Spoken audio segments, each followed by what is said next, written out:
আসসালামু আলাইকুম। যারা ছাদ বাগান করতে চাচ্ছেন বা শখের বশে বাসার ছাদের টবে বেদানা চাষ করতে চাচ্ছেন, বা এই যে আমার যে বেদানা গাছ দেখছেন এরকম সুন্দর একটি বেদানা গাছ রোপণ করতে চাচ্ছেন, আজকের এই ভিডিও শুধু তাদের জন্য এবং অত্যন্ত গুরুত্বপূর্ণ এই ভিডিও।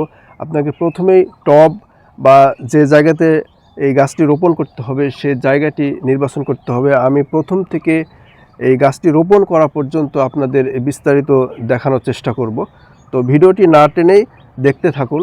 প্রথমে আপনাকে এই টবটি নির্বাচন করতে হবে, অর্থাৎ আপনারা আমার মতো এরকম 30 লিটারের প্লাস্টিকের বালতি অথবা প্লাস্টিকের ড্রামে লাগাতে পারেন। অর্থাৎ জায়গা যত বড় হবে গাছের গ্রোথ ততটাই ভালো হবে। আমি এই 30 লিটারের বালতিটা নির্বাচন করেছি, আপনারা চাইলেও এরকম বালতি নির্বাচন করতে পারেন।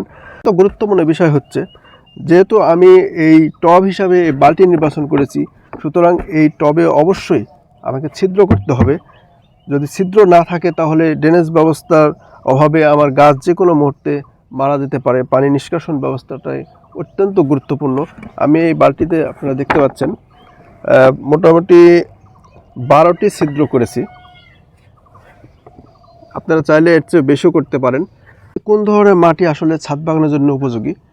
আসলে যে কোনো গাছের ক্ষেত্রে বেলে দোআঁশ মাটি সর্বোৎকৃষ্ট। এছাড়াও যেহেতু আমি টবে চাষ করব, এটা জায়গা অল্প এবং গাছের শিকড় যেন পর্যাপ্ত পরিমাণে পানিটা রস শোষণ করতে পারে, সেজন্য আমার বেলে দোআঁশ মাটি অত্যন্ত গুরুত্বপূর্ণ। এবং মাটি অবশ্যই এই যে দেখতে পাচ্ছেন এরকম ঝুরঝুরি হতে হবে। কখনোই মাটি দলাযুক্ত বা এঁটেল মাটি এক্ষেত্রে নির্বাচন করা যাবে না, তাহলে গাছ যে কোনো মুহূর্তে শিকড় পর্যাপ্ত পরিমাণে প্রসারিত হতে পারবে না এবং রস শোষণ করতে পারবে না। এবারে বলি আসলে মাটিতে কি মিক্সচার করব। গাছটি লাগানোর ক্ষেত্রে প্রথমে মাটিতে কি মিক্সচার করব, হ্যাঁ, এটা অত্যন্ত গুরুত্বপূর্ণ বিষয়। অবশ্যই আপনারা এক্ষেত্রে জৈব প্রক্রিয়া অবলম্বন করবেন, অর্থাৎ জৈব সার, গোবর সার, ছাই দিতে পারেন কিছু, খৈল বা ছাগলের বিষ্ঠা, এরকম কিছু আপনারা জৈব সার শুধু দিবেন। কখনোই কীটনাশক প্রয়োগ করবেন না। আসলে টবে কীটনাশক প্রয়োগ করা ঠিক নয়, যদিও এর আগে আপনাদের দেখাইছি, এটা আসলে আমার ভুল ছিল। আমি এর পরবর্তীতে ভিডিওতে আপনাদেরকে শুধু জৈব প্রক্রিয়ায় কিভাবে এই টবে চাষ করতে হয় সেটাই আপনাদের দেখানোর চেষ্টা করব ইনশাআল্লাহ। গুরুত্বপূর্ণ বিষয় আপনাদের মাঝে শেয়ার করি, তা হলো আমরা অনেকেই এই টবে মাটি কিভাবে কি পরিমাণে মাটি দিতে হয় এটা জানি না এবং এর ফলে গাছের বেশ ক্ষতিগ্রস্ত হয়।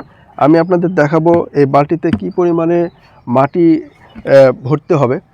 আমি আসলে 2 ইঞ্চি পরিমাণে এই জায়গা বাকি রাখবো এই ক্ষেত্রে এই বালতিতে। আমি প্রথমেই আরও অতিরিক্ত সিকিউরিটি হিসাবে, অর্থাৎ পানি নিষ্কাশন ব্যবস্থা আরও ভালোভাবে যেন হয়, তাই আমি এক্ষেত্রে কিছু এই যে ইটের গুঁড়া এবং বালু মিক্সচার করেছি, এটা প্রথমে এখানে দিব কিছু পরিমাণে। এর একটি কারণ, পানি যখন বেশি হবে বর্ষার মৌসুমে বা আমার টবে যদি পানি বেশি দিই, তাহলে এই অতিরিক্ত পানিটা আমার এই বালু এবং এই ইটের গুঁড়োতে নিষ্কাশিত হবে এবং আস্তে আস্তে এই নিচ দিয়ে এই ছিদ্র দিয়ে পানিটি বাইর হয়ে যাবে, তাহলে আমার গাছের কোনো ক্ষতি হবে না আশা করা যাচ্ছে। এই জন্য আমি অতিরিক্ত সিকিউরিটি হিসেবে আমি এই বালু এবং ইটের গুঁড়া নিলাম। আপনারাও চাইলে এভাবেই নিতে পারেন। আলগা করে মাটিটা রাখতে হবে, ঠিক এইভাবে মাটিটা দিবেন, কখনোই এখানে চাপ দিবেন না, তাহলে মাটিটা এঁটে যেতে পারে। এইভাবে আলগা করে যে পরিমাণে মাটি এই বালতিতে ধরে বা টবে যে পরিমাণে মাটি লাগে সেভাবেই দিবেন। কখনোই চাপ দিয়ে যে বেশি পরিমাণে মাটি উঠালেই চেষ্টা করবেন না, কখনোই না, জাস্ট এভাবে দিবেন। এটা অত্যন্ত গুরুত্বপূর্ণ বিষয়। অনেকে মনে করবেন যে আমি চাপ দিলে মাটি আরও বেশি ধরবে, গাছের হয়তোবা আরও উপকার হতে পারে, কিন্তু এটা সম্পূর্ণ ভুল ধারণা। কখনোই চাপ দিবেন না, আলগা করে যে পরিমাণে মাটি প্রয়োজন সেটাই নেবেন। দেখছেন বালতিটি আমার ভরাট করা হয়ে গেছে এবং এই প্রায় 2 ইঞ্চি পরিমাণে জায়গা বাকি আছে। যেহেতু এখানে আমার পরবর্তীতে বিভিন্ন সময়ে গাছের চাহিদা অনুযায়ী জৈব প্রয়োগ করতে হবে এবং পানি দিতে হবে, পানি দেওয়ার জায়গা বাকি রেখেই আমাকে মাটিটি ভরাট করতে হবে। ফাইনালি আরও একটি গুরুত্বপূর্ণ বিষয় হচ্ছে, এই যে চারাটি আমি নিয়ে আসলাম, এই চারা খুব সুন্দর করে যত্ন সহকারে আপনাকে রোপণ করতে হবে এবং এই মাটি ভাঙা যাবে না। তাই আমাকে যত্ন সহকারে আমি এই কেসি দিয়ে এই সুন্দরভাবে টবটি কাটবো, যেন মাটিটি নষ্ট না হয় এবং গাছের কোনো প্রকার ক্ষতি না হয়। খুব সুন্দর করে কাটতে হবে, চারপাশে সমান করে ঠিক এইভাবে কেসি দিয়ে কাটলেই হবে।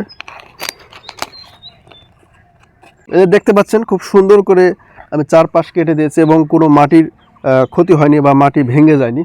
ঠিক এই চারার যে পরিমাণে জায়গা আছে, আপনাকে এই টবেও সেই পরিমাণে জায়গাটি একটু গভীর করে নিতে হবে। তো এবারে গাছটি রোপণ করার পালা। বিসমিল্লাহ। খুব সুন্দর করে যত্ন সহকারে রোপণ করতে হবে।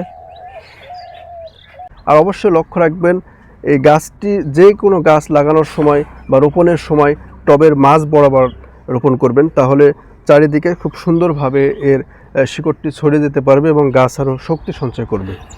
তো এখন সর্বশেষ গুরুত্বপূর্ণ বিষয় বা অত্যন্ত জরুরি, গাছের প্রধান খাদ্য হিসাবে আপনাকে পানি দিতে হবে। এবং এই প্রথম অবস্থাতে যেহেতু আমার মাটিটা অত্যন্ত শুকনো, মাটি পুরোটাই ভিজতে হবে, অর্থাৎ বালতি পুরোটাই পানি পর্যাপ্ত পরিমাণে দিতে হবে যেন মাটিটা পুরোটাই ভিজে যায়। পানিটা এভাবে চারিদিক ছড়িয়ে দিতে হবে।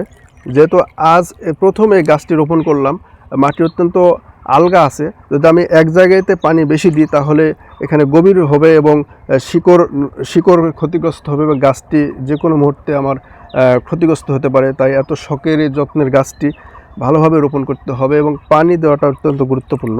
আর পর্যাপ্ত পরিমাণে পানি দিবেন প্রথম দিন, সমস্যা নেই, যেহেতু আমার ড্রেনেজ ব্যবস্থা ভালো আছে।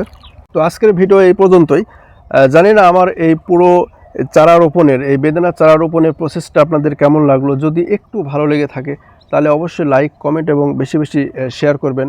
আমার পেজটি ফলো দিবেন আয়েশা ছাদ কৃষি এবং আমার চ্যানেল আয়েশা ছাদ কৃষিকে সাবস্ক্রাইব করবেন।